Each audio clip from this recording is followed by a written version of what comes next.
Ante la gravísima situación de la Iglesia Católica, especialmente en el tema moral, hoy contamos de manera providencial con la presencia de Santo Tomás de Aquino, que nos va a dar mucha luz al respecto, especialmente contra el nefando vicio de la sodomía. Hoy en día, desde la Iglesia, ya desde hace años hay un plan para cambiar la conciencia de los católicos con relación a la sodomía, y así poco a poco, una vez cambiada la conciencia, cambiar la doctrina respecto al pecado de la homosexualidad. Bien, hay muchos ejemplos de esto.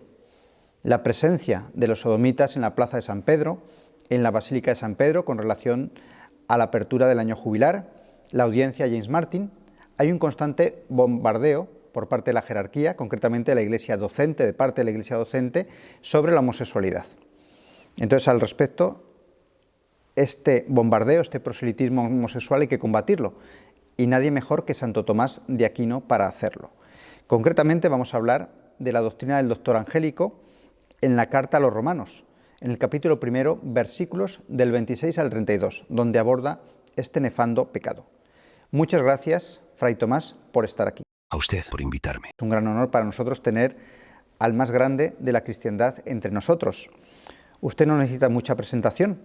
Nació en el castillo de Rocaseca, en Italia, de familia noble. Usted quiso abrazar una orden mendicante, la orden de predicadores desde niño. Ha sido uno de los grandes teólogos de la cristiandad y su influencia, tanto en teología como en filosofía, sigue vigente.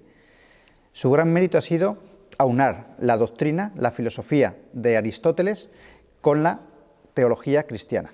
Un trabajo ingente y sigue teniendo mucha influencia en la actualidad, ¿no? Canonizado en 1323 y proclamado doctor de la Iglesia en 1567. Su pensamiento sigue fundamental hoy en la Iglesia y es un ejemplo de sana doctrina, y yo creo que nos va a iluminar mucho. Si le parece ya, Fray Tomás, vamos a empezar ya con la primera pregunta.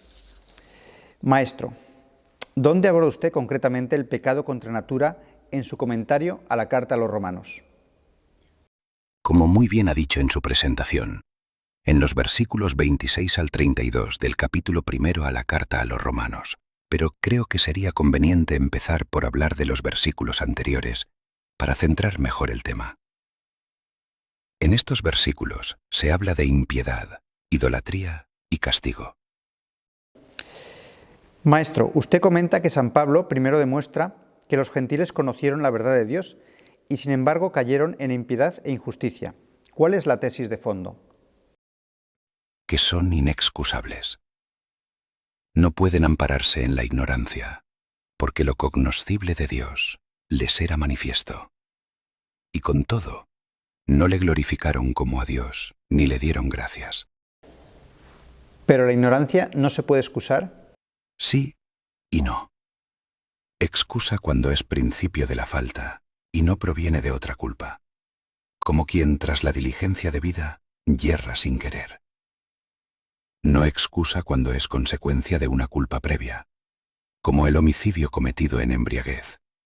La ebriedad previa agrava, no disculpa. Por eso, dice Aristóteles, tal culpable merece doble pena. Entonces, ¿en qué consistió su primera culpa? En que, conociendo a Dios, no hicieron buen uso de ese conocimiento. Primero, no le glorificaron ni le rindieron el culto de latría debido al primer principio. Segundo, limitaron temerariamente su poder y su ciencia. Tercero, negaron la acción de gracias, atribuyendo a sí mismos los bienes recibidos. Usted afirma que la ignorancia vino después como castigo. ¿Cómo ocurre eso? Por un proceso interior. Primero se hicieron vanos en sus razonamientos. El alma, al dejar de apoyarse en el Dios inmutable, cae en vanidad. Segundo, se oscureció su insensato corazón. La luz de la sabiduría se apaga cuando la soberbia aparta de Dios. Tercero, pretendiendo ser sabios, se hicieron necios. Atribuyeron la sabiduría a sí mismos y obraron contra la sabiduría divina. San Pablo empieza diciendo, cambiaron la gloria del Dios incorruptible. ¿Qué denuncia aquí? El pecado de impiedad contra la gloria y la verdad de Dios. Del lado de Dios, Subraya 3 notas que los gentiles pervirtieron: gloria, externa e intrínseca; incorruptibilidad, por su inmutabilidad; y sublimidad. Del lado del sustituto, muestra 3 descensos. Cambiaron la gloria por la semejanza de una imagen, lo incorruptible por lo corruptible, y a Dios por el hombre. Y aún peor, por aves, cuadrúpedos y reptiles. ¿Tiene eso un correlato histórico? Sí. La glosa recuerda cómo, tras Eneas, Italia honró imágenes de hombres, Júpiter, Hércules, y tras someter Egipto, adoptó el culto de animales, influidos por la astrología. La ley previno contra elevar ojos al sol, luna y estrellas y adorarlos. Pablo concluye: por eso Dios los entregó a los deseos de su corazón. ¿No parece decir que Dios impulsa el mal? De ningún modo. Dios no inclina directamente al mal. Él obra para sí, para su gloria. Entrega en sentido judicial. Retira la gracia que contenía al pecador, y la razón queda sometida a los apetitos sensibles. Es una retribución proporcionada. Como ellos rebajaron a Dios hasta la bestia, Dios permite que lo divino del hombre, la razón, quede sujeto a lo bestial, el apetito. Por eso menciona la impureza. Sí. Entre los apetitos sensibles, la lujuria y la gula nos animalizan más. La impureza deshonra el propio cuerpo voluntariamente. No es que Dios cause esa impureza. Permite que, sin la gracia, el hombre caiga donde su concupiscencia le arrastra. Usted distingue modos en que un pecado causa otro. ¿Cuáles? Directamente. Primero, como fin, la avaricia mueve al homicidio. Segundo, como materia, la gula alimenta la lujuria. Tercero, como determinación, el hábito adquirido por repetición. Indirectamente, por privación de la gracia merecida por el primer pecado. Así, el primero es causa del segundo por accidente, al quitar el freno. Si el pecado es voluntario, ¿puede llamarse castigo? En sí mismo, no. El castigo se padece contra la voluntad. El pecado es voluntario, pero trae secuelas penosas. Previas: sustracción de la gracia. Concomitantes: turbación interior y dificultades exteriores. Ulteriores: remordimiento, deshonor, etc. Por estas consecuencias, el pecado funciona como pena del pecado previo. ¿Qué significa exactamente cambiaron la verdad de Dios por la mentira? 2 sentidos. 1. Dogmático. Pervirtieron el conocimiento de Dios en errores. Idolatría. Negar omnipotencia u omnisciencia. 2. Cultual. Atribuyeron la verdad divina, la naturaleza misma de Dios, al ídolo, que es mentira por no ser Dios. Y en cuanto a Dios como creador, el hombre debe, interiormente, un culto de reconocimiento. Exteriormente, el culto de latría. Al adorar a la criatura, astros, elementos, usurparon lo que solo corresponde al creador. Algunos filósofos justificaron ese culto. Cierto. Barrón sostuvo que el universo es Dios y que se puede dar culto a sus partes: aire, agua. Los platónicos lo extendieron a sustancias racionales superiores: demonios, almas de los cielos, inteligencias. A todos ellos debemos cierto respeto, pero no el culto de latría, que implica sacrificio y oblación, y pertenece solo a Dios, bendito por los siglos. Amén. Para cerrar, ¿qué estructura triple de la religiosidad pagana señala el apóstol? Alude a 3 teologías. Primero, civil, pontífices y templos. Cambiaron la gloria del Dios incorruptible. Segundo, mítica, poetas y teatro. Cambiaron la verdad de Dios por la mentira. Tercero, natural, filósofos y cosmos. Adoraron y sirvieron a la criatura antes que al Creador. La enseñanza central, entonces. Que rechazar a Dios no deja al hombre en neutralidad, lo degrada. La idolatría oscurece la mente, invierte el orden, razón sometida al apetito, y desemboca en vicios que a la vez son culpa y pena. A Dios solo se debe la latría. Toda suplantación conduce a la vanidad y a las tinieblas. Entramos ya en nuestro tema del pecado contra natura. Maestro, San Pablo afirma que tras la idolatría, los gentiles fueron entregados a pasiones vergonzosas. ¿Qué significa eso? Pablo quiere mostrar que, después del crimen de impiedad contra la naturaleza divina, los gentiles fueron castigados con pecar contra su propia naturaleza. El apóstol indica primero ese castigo, luego lo explica, y finalmente muestra su conveniencia. Dice, por esto, es decir, porque cambiaron la verdad de Dios en mentira, Dios los entregó, no empujándolos al mal, sino abandonándolos a sí mismos, a pasiones de ignominia. Se trata de pecados contra natura. ¿Por qué San Pablo los llama pasiones? En sentido estricto, pasión se dice de aquello que es violentado en su orden natural, como el agua en ebullición o el cuerpo enfermo. De modo semejante, el hombre que peca contra natura se aparta del orden querido por Dios. Por eso se habla con exactitud de pasiones. ¿Y por qué de ignominia? Porque son actos tan vergonzosos que ni siquiera merecen ser nombrados. Como enseña Efesios 5:12, lo que hacen en secreto es vergonzoso incluso decirlo. Si ya los pecados de la carne degradan al hombre a lo animal, con mayor razón los pecados contra natura lo rebajan incluso por debajo de las bestias, como dice Oseas 4:7. Cambiaré su gloria en ignominia. San Pablo menciona primero a las mujeres. ¿Por qué? Para ilustrar lo dicho, empieza con las mujeres y luego se refiere a los hombres. De la misma manera también los varones.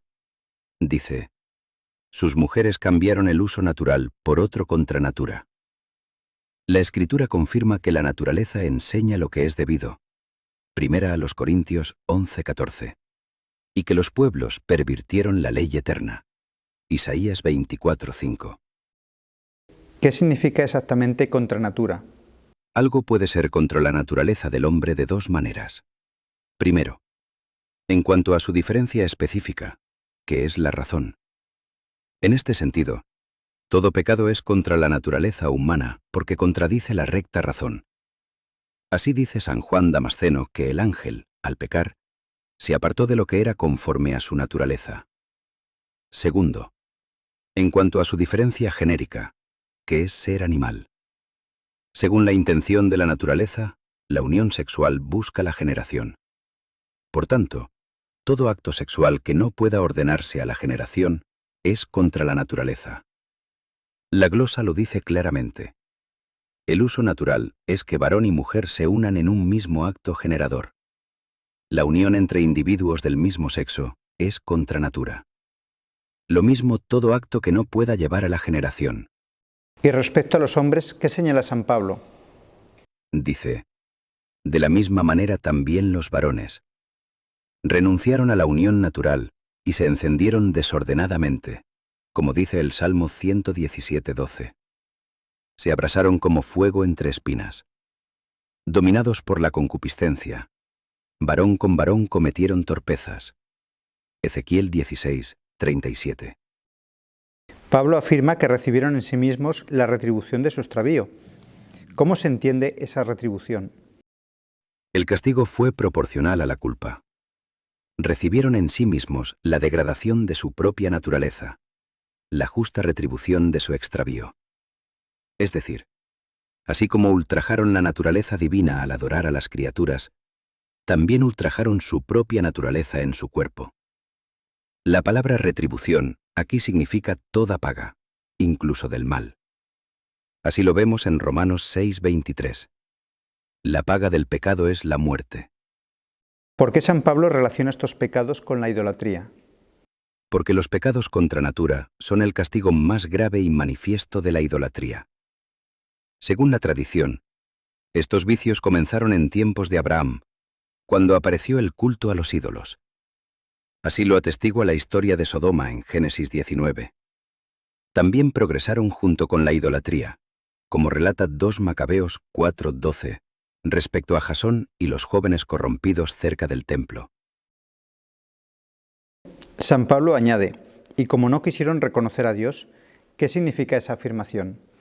Señala la raíz de sus crímenes. No quisieron hacer uso del conocimiento que tenían de Dios. Esto puede entenderse de 2 maneras.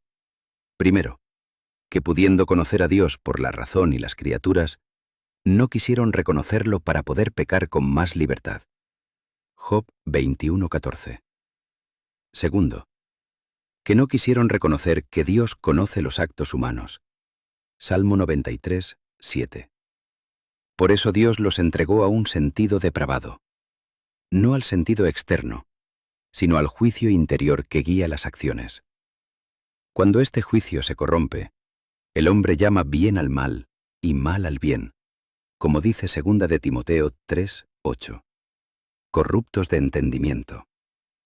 Así terminaron haciendo lo que no conviene, es decir, lo que se aparta de la recta razón. Sabiduría 14:11. San Pablo luego enumera una larga lista de vicios. ¿Por qué tanta insistencia? Porque muestra cómo los gentiles quedaron llenos de toda iniquidad. El pecado es iniquidad. Primera de Juan 3:4.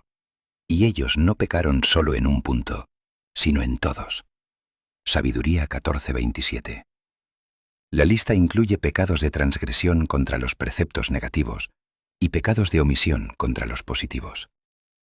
Pablo menciona primero los vicios que degradan al hombre mismo, luego los que dañan al prójimo. Habla de fornicación, que designa toda unión ilícita. Tobías 4:13. De avaricia, que es el deseo desordenado de poseer. Hebreos 13:5. De maldad, envidia, homicidios, querellas, engaños, malignidad. De murmuradores, detractores, injuriosos. Y finalmente de pecados de omisión como soberbia, inventores de males, rebeldes a los padres, insensatos, desordenados, sin afecto natural, traidores, implacables. Cada uno corresponde a un desorden contra Dios, contra uno mismo, contra los iguales y contra los inferiores. San Pablo concluye diciendo, conociendo la justicia de Dios, son dignos de muerte, no solo los que las hacen, sino también los que las aprueban. ¿Qué significa esto? Que el castigo es justo. 1. Ellos conocían que Dios es justo, pero no creyeron que castigaría el pecado. Sofonías 1:12. 2. Son dignos de muerte porque el salario del pecado es la muerte, muerte del cuerpo, muerte del alma y muerte eterna. Apocalipsis 20:6. 3. Y no solo son culpables los que cometen estos pecados, sino también los que los aprueban, aconsejan, alaban o callan pudiendo corregirlos. Así fue imputada la culpa a Elí por no reprender a sus hijos. En resumen, ¿qué enseñanza principal nos deja este pasaje, ya para ir finalizando?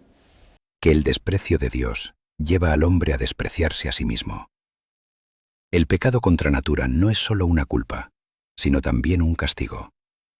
Al abandonar a Dios en la idolatría, el hombre es abandonado a su propio juicio depravado y cae en las formas más graves de corrupción moral. Le agradecemos, doctor Angélico, su presencia en este programa. Espero que haga mucho bien. Y a ustedes, queridos televidentes, espero que la gracia de Dios, el Espíritu Santo, toque los corazones y sepan discernir entre el pecado y la virtud, entre lo que está bien, lo que agrada a Dios y lo que no, y sepan reprobar el vicio nefando de la sodomía.